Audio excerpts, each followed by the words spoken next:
Ang crime desk ay hango sa mga tunay na pangyayari mula sa salaysay ng pamilya ng mga biktima, saksi at tagasiyasat ng kaso. Inihahayag din ng crime desk ang panig ng mga sospek o akusado para sa balanseng pagtalakay. Hindi layunin ng palabas nito na impluwensyahan ang pagdinig ng korte o anumang mga kasunod na mga pangyayari na may kinalaman sa kaso. Babala, ang palabas nito ay may mga eksena, aktwal na larawan at video na hindi angkop sa mga sensitibong manonood.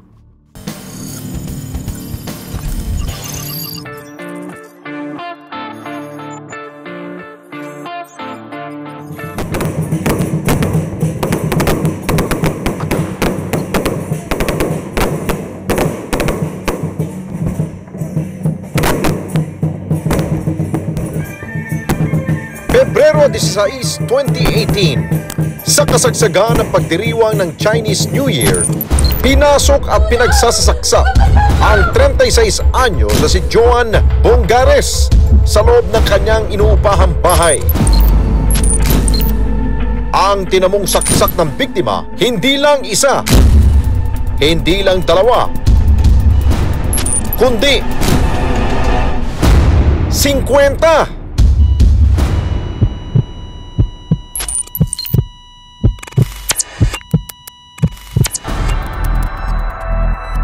Trabaho, bahay, trabaho. Dito umiikot ang buhay ng 36 anyos na si Joan Bongares. Nangungupahan si Joan sa isang apartment sa Barangay 167 sa Caloocan City. Nagre-renta kasi wala pang bahay. Yun lang po kaya palang budget. Tatrabaho kapag ipon para magkaroon din ng sariling bahay.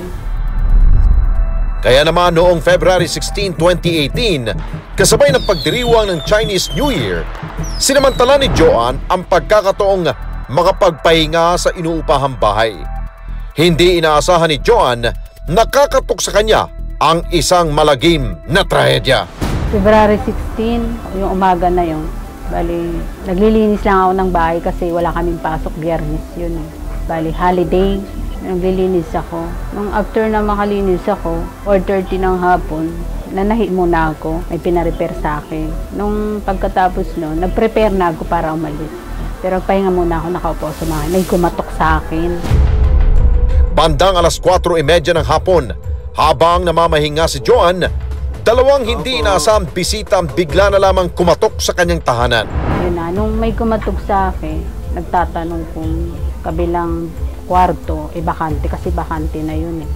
Ay, hindi ko alam kuya, baka Dahil hindi kilala ni Joan ang dalawang lalaki, hindi niya pinagbuksan ang pinto ang mga ito.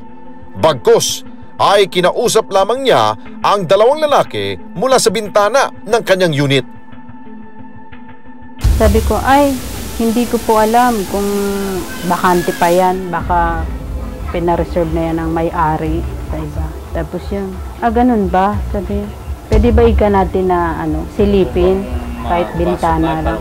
Sabi ko, silipin mo, andyan naman bintana eh. Tapos wala sa akin yung susi.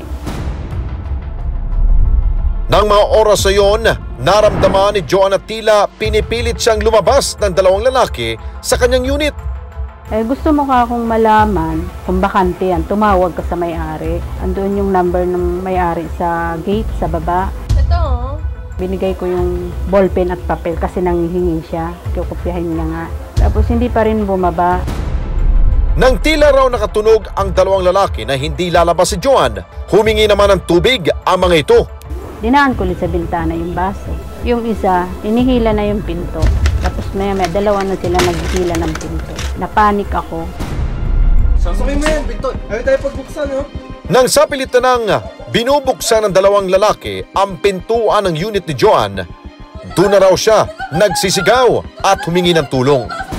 Ngunit wala raw ni isa ang nakarinig sa kanya. Kaya naman, tuluyang napasok ng isa sa dalawang lalaki ang bahay ni Joanne. Ang isa naman daw, nagsilbing lookout sa labas. Kapapasok niya lang na tinadakpan niya ako, sabi niya, asan ang itiin mo? Tinadakpan niya yung bibig ko, hatak-hatak niya ako papunta ng CR. Nagpapambunog kami doon. May dala nga siyang ice pick, sinakal-sakal na ako. Bukod sa pagnanakaw, tinangkarin umanong pagsamantalahin ng suspect si Joanne.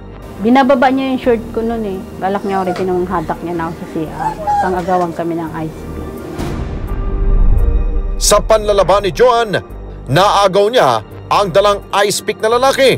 Nung naagaw ko yun, nakatayo siya. Nasipa ko din siya, nakatayo siya. Nakakuha siya ng tinidor. Tumba na naman kami noon. At sa pangalawang pagkakataon, nagawa muling agawin ni Joanne ang tinidor mula sa suspect. Mabilis. Pero halos isang oras din kami nagpambuno eh. Paikot-ikot lang kami. Tapos nung nakatayo na, naagaw ko na naman yung tinidor. Matapos agawin ng tinidor, nakahanap ng pagkakataon si Joanne. Nahablot niya ang isang kutsilyo sa kusina. Ngunit sa pagkakataong ito, nabigong makapanlaban si Joanne. Naagaw ng lalaki ang kutsilyo at walang hapas siyang pinagsasaksak. Nagsuntok niya na ako. Tapos yun, natumba na ako nun. Namalayang ko hawak niya yung kutsilyo. Yun, nagsasaksak niya na ako. Una dito, tapos yun, mga sumunod na yun. Tapos ito, madami na to. Hindi na nagsasalita. Bangag siya eh. Pula yung mata niya, talagang ano siya. Desidido na pagsasaksakin na talaga ako. Pinagsisipa ako pa siya ng ala na hindi ko nakinaya eh. Dahil naramdaman ni Joanne na hindi siya titigilan ng suspect, nagpatay-patayan siya. Doon lamang daw tumigil ang suspect sa pananaksak sa kanya. Natumba na ako, hindi ko nakinaya eh. Kunwari na lang ako nagpumikit, panggap na lang akong patay na, wala nang buhay. Binigay ko na din yung katawan, nilaglag na gano'n. Nang inakala raw ng suspect na patay na si Joanne, doon daw nag-umpisang maghalughog sa buong bahay ang lalaki. Kasi binubuksan niya yung mga aparador ko, naririnig ko. Balik-balik siya, yun. Tapos nung palabas na siya, dumaan-daan pa siya sa paa ko. Tapos maya-maya, tinawag siya nung isa, sabi, pre, may tao. Yun na yung paglabas niya, lumabas na siya. Ang dalawang lalaki tumakas gamit ang isang pedicab, tangay ang 3 cellphone at 100,000 pesos na cash mula sa biktima.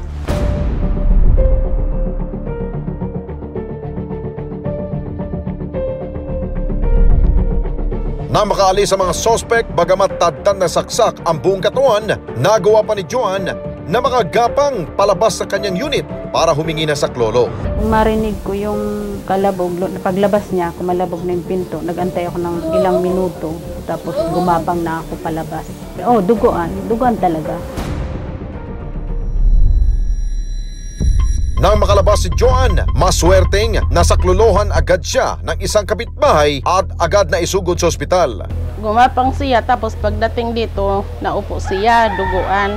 Tapos sabi, nanay, tulungan mo ako, inakyat ako ng magnanakaw sa taas, sinaksak ako. Lumabas ako, iniwan ko siya dito, humingi ako ng tulong doon sa labas. Yung gusto ko na lang ay yung hapong-hapon na ako, gusto ko yung naghahabol na ako ng hininga nun eh. Ang hina ng katawan ko, pero hindi ako gising pa. Nagtamo si Joanne na 50 saksak sa iba't ibang bahagi ng kanyang katawan at himalang nakaligtas. Nung binilang kasi sa ospital yun, una 46 eh. Pero nung lumabas na 50 naman talaga. Bali, 50 yung saksak sa akin. Samantala, ang mga suspect na agad tumakas, nasukol ng isang pulis na kapitbahay ni Joanne. Ken po naman na may pulis na kapitbahay si Joanne na itong si PO3 Melendez. May taong humingi ng tulong sa kanya. Siya yung humabol kay Michael Franco na nung time na yon is nakasakay ng pedicab palayo dun sa lugar. Ang nahuling suspect, si Michael Franco, 38 anyos. Dinala siya sa ospital upang ipresenta sa biktima. Kinumpirma naman ni Joanne na si Michael Franco nga ang taong nanloob at tumadtad na saksak sa kanya. Na-recover mula sa suspect ang 3 cellphone na ninakaw kay Joan. Nahulihan din siya ng 2 pakete ng shabu. Samantalang ang 100,000 pesos sa cash hindi na nabawi mula sa suspect. Yung 100K na yon, nakuha niya dun sa aparador ko. Nakakalagay sa sobre yun, naman ng mga nahalugog niya. Yung pera na yon, iniwan sa akin yon dahil may bibilin sana kaming lote noon. Hindi lang natuloy kasi ayaw ko malayo. Kaya bali, nag-aantay lang din ako na ihulog ko yun sa bangko. Kaso nga, gano'n naunahan na ako. Samantala, ang nagsilbing lookout na si Luisito Gonzales nahuli sa hiwalay na operasyon noong March 11, 2018. Itong si Luisito Gonzales naman, nahuli ng Novaliches Police Station na for PD 1602 naman siya. Sinampahan ng kasong robbery, frustrated murder at attempted rape sa Branch 123 ng Caloocan City Regional Trial Court si Michael Franco. Samantalang robbery at frustrated murder naman ang isinampa sa kasama niyang si Luisito Gonzales. Nagsampa ko ng kaso nung kalalabas ko ng ospital para doon naman sa nangyari sa akin, magkaroon ng katarungan. Saka para di na mauulit pa yun sa iba pag nagkataon. Napagalaman ng pulisya na dati na palang may kasong kinasasangkutan ang isa sa mga suspect na si Michael Franco. Itong si Michael Franco, ang information natin sa kanya, meron na siyang kasong sinasangkutan. Isang shooting incident din dito sa may parteng Quezon City. Palabas-labas siya ng gulo. Ayon naman sa may-ari ng apartment, si Michael Franco ang dating nakatira sa mismong unit na ngayoy inuupahan ni Joan. Ay, yung mga suspect na nahuli, kilala ko yun dahil dito sila dati nakatira. Tapos umalis, tapos sila ni Joan ang pumalit. Pamilyar sila dito sa kabisado nila dito ang lugar. Kasulukuyang nakapiit sa Caloocan City Police Station Custodial Facility si Michael Franco. Samantalang sa Novaliches Police Station naman, nakapiit ang isa pang suspect na si Luisito Gonzales. Sinubukan ng crime desk na kunin ang panig ng 2 suspect. Subalit kapwa sila tumangging magbigay ng pahayag sa amin.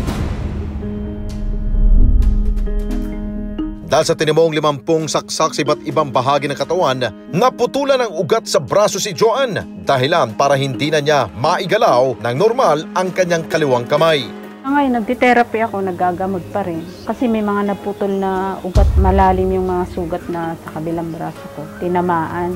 Hindi tulad ng dati na nakakalabas ako mag-isa, nakakatrabaho ako kasi walang karamdaman. Ngayon, hindi na makapagtrabaho kasi hindi na kaya, apektado na yung braso ko. Pati yung paglakad-lakad ko, may bumabanta sa akin. Matinding trauma ang idinulot ng krimen kay Joan. Ngayon, di na lang ako nalabas ng bahay. Hindi na rin ako masyadong nag-entertain ng tao, di tulad ng dati. Mahirap na magtiwala, diba, sa nangyari. Himala nga raw na may tuturing na nakaligtas siya mula sa tinamong 50 saksak. Miracle kasi sa dami ng saksak na inabot ko, nabuhay pa ako. Dati, di ba yun? Iba nga, isang saksak lang, di na nabubuhay. Kaya maswerte pa rin daw at nabuhay. Malaking pasalamat din. May may plano pa si Lord, kaya ka siguro binuhay. Binigay na sa'yo yung buhay. Kailangan mo nang ituloy, taglaban. Nagkaroon ng katarungan yung nangyari sa akin.